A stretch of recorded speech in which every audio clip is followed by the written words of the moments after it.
എല്ലാ പ്രിയപ്പെട്ടവർക്കും ക്രിസ്തുയേശുവിൻ്റെ നിസ്തുല നാമത്തിൽ സ്നേഹവന്ദനം. ഇന്നത്തെ നമ്മുടെ ധ്യാനത്തിനായി വിശുദ്ധ മത്തായി എഴുതിയ സുവിശേഷം 6-ാം അധ്യായം 3-4 വാക്യങ്ങൾ. മത്തായി 6-3-4 വാക്യങ്ങൾ.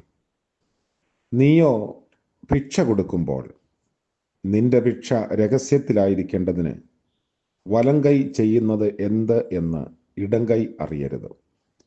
രഹസ്യത്തിൽ കാണുന്ന നിന്റെ പിതാവ് നിനക്ക് പ്രതിഫലം തരും. കർത്താവിൻ്റെ പരിശുദ്ധ നാമം വാഴ്ത്തപ്പെടട്ടെ. പ്രതിഫലം ലഭിക്കേണ്ടുന്ന കർമ്മങ്ങൾ എങ്ങനെയായിരിക്കണം എന്ന് കർത്താവ് തൻ്റെ ഗിരിപ്രഭാഷണത്തിൽ ആവർത്തിച്ച് പ്രഖ്യാപിക്കുന്നുണ്ട്. എന്ത് ഒരു കാര്യം പഠിപ്പിക്കുമ്പോഴും അതെങ്ങനെ പ്രായോഗികമാക്കണമെന്ന് കൂടി പറഞ്ഞു കൊടുക്കുക ക്രിസ്തുവിൻ്റെ ഒരു രീതി തന്നെയായിരുന്നു. ഏറ്റവും കുറഞ്ഞത് 5 കാര്യങ്ങളെങ്കിലും നിലനിൽക്കുന്ന നിക്ഷേപങ്ങളാണെന്ന് നമുക്ക് പറഞ്ഞു തരുന്നു. നമ്മൾ നന്മ ചെയ്യുമ്പോൾ അത് രഹസ്യമായിരിക്കട്ടെ എന്നതാണ് അതിലാദ്യത്തേത്.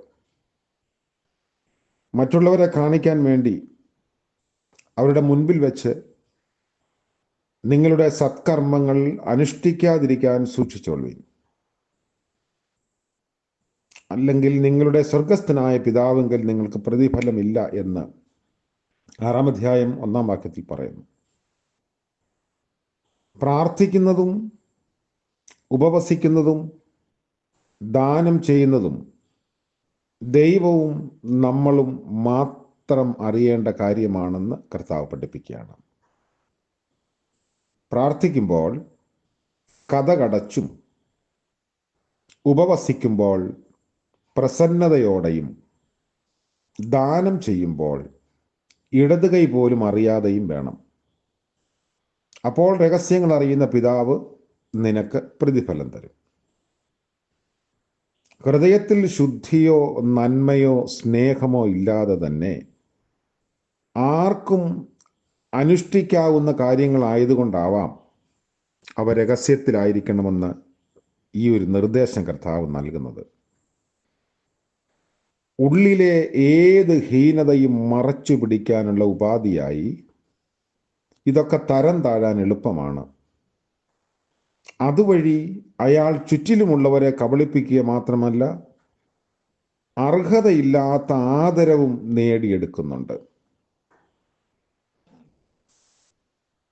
നമ്മുടെ പ്രദർശനപരത ഏറ്റവും കൂടുതൽ പുറത്തു വരുന്നത് ദാനം ചെയ്യുമ്പോഴാണെന്ന് തോന്നുന്നു. ദരിദ്രരോട് നമുക്ക് അനുകമ്പയുണ്ട്, പക്ഷേ അവരെ രഹസ്യത്തിൽ സഹായിക്കാൻ മാത്രം പറയരുത്. പത്രത്തിൽ ദിവസവും വരുന്ന ആ ഫോട്ടോകൾ ശ്രദ്ധിച്ചാൽ മതി, അത് നമുക്ക് കൂടുതൽ മനസ്സിലാകും. ദിവസവും കാണാം കുനിഞ്ഞ ശിരസ്സോടെ അതിലേറെ പിന്നിയ ഹൃദയത്തോടെ സഹായം ഏറ്റുവാങ്ങുന്ന കുഞ്ഞുങ്ങളുടെയും സ്ത്രീകളുടെയും വയോധികരുടെയും ഒക്കെ ചിത്രങ്ങൾ. അതിൻ്റെ അടുത്ത് നല്ല ചിരിയോടെ നെഞ്ചി വിരിച്ചു നിൽക്കുന്ന ഒരു ജനാവലി ഉണ്ടാകും. എന്തിനാണ് ഈ പാവങ്ങളെ നമ്മളിങ്ങനെ നിന്ദിക്കുന്നത് എന്ന് കർത്താവിൻ്റെ ഈ വചനത്തിൻ്റെ അടിസ്ഥാനത്തിൽ ചിന്തിക്കേണ്ടിയിരിക്കുന്നു. അവരുടെ ആത്മാഭിമാനത്തിൽ ചവിട്ടി നിന്നിട്ട് നമുക്ക് ഉയരം കൂട്ടാൻ ശ്രമിക്കരുത്. അതുകൊണ്ടാണ് ഇടത് കൈ ചെയ്യുന്നത് വലത് കൈ പോലും അറിയരുതെന്ന് പറഞ്ഞു തന്ന ആ ശ്രേഷ്ഠമായ വചനത്തിൻ്റെ സാങ്കത്യം. മറ്റൊരു കാര്യം, മേന്മയുള്ള സ്നേഹം പരിശീലിക്കണമെന്നതാണ്. മത്തായി 5-ാം അധ്യായത്തിൽ ഇത് പറയുന്നു. നിങ്ങളെ സ്നേഹിക്കുന്നവരെ മാത്രം നിങ്ങൾ സ്നേഹിച്ചാൽ നിങ്ങൾക്ക് എന്ത് പ്രതിഫലമാണ് ലഭിക്കുക? ചുങ്കക്കാർ പോലും അങ്ങനെ ചെയ്യുന്നു എന്ന് കർത്താവ് പറയുന്നു. ആ സ്നേഹം ഒരു ജന്മവാസനയാണ്. ഒരമ്മ കുഞ്ഞിനെ സ്നേഹിക്കുന്നത് പോലെ അതിന് പ്രത്യേകമായ ഒരു മേന്മയും അവകാശപ്പെടാനില്ല.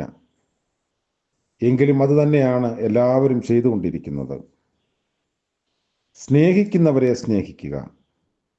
പ്രിയമുള്ള ഒരാൾക്ക് വേണ്ടിയും അല്ലാത്ത ഒരാൾക്ക് വേണ്ടിയും ഒരേ കാര്യങ്ങൾ ചെയ്ത് കൊടുക്കുന്നതിലുള്ള ആ വ്യത്യാസം മാത്രം ശ്രദ്ധിച്ചാൽ മതി. നമുക്ക് നമ്മളെ തന്നെ വിലയിരുത്താം.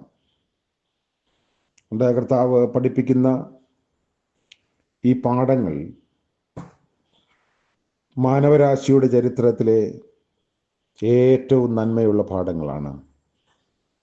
ഇത് മറന്നുകൊണ്ട് നമുക്കൊരു ക്രിസ്ത്യാനിറ്റി ലോകത്തിൽ സാക്ഷ്യമുള്ളതാക്കി തീർക്കാൻ സാധിക്കുകയില്ല.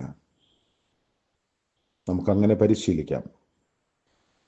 നമ്മൾ ചെയ്യുന്ന ഒരു നന്മയും പ്രദർശനപരതയായി തീരരുതേ എന്ന പ്രാർത്ഥനയോടെ നന്മ ചെയ്ത് മുന്നേറാം. പ്രാർത്ഥിക്കാം. കരുണയുള്ള ഞങ്ങളുടെ ദൈവമേ, പുതിയ ദിനത്തിൻ്റെ പ്രഭാതത്തിനായി സ്തോത്രം. ഇന്നത്തെ പകൽക്കാല ജീവിതത്തിൽ അവിടുത്തെ കൃപ ഞങ്ങളോട് കൂടെ ഇരിക്കണമേ. നന്മയുടെ വക്താക്കളായി, സ്നേഹത്തിൻ്റെ വക്താക്കളായി അവിടുന്ന് ഞങ്ങളെ വിളിച്ചിരിക്കുക കൊണ്ട് സ്തോത്രം.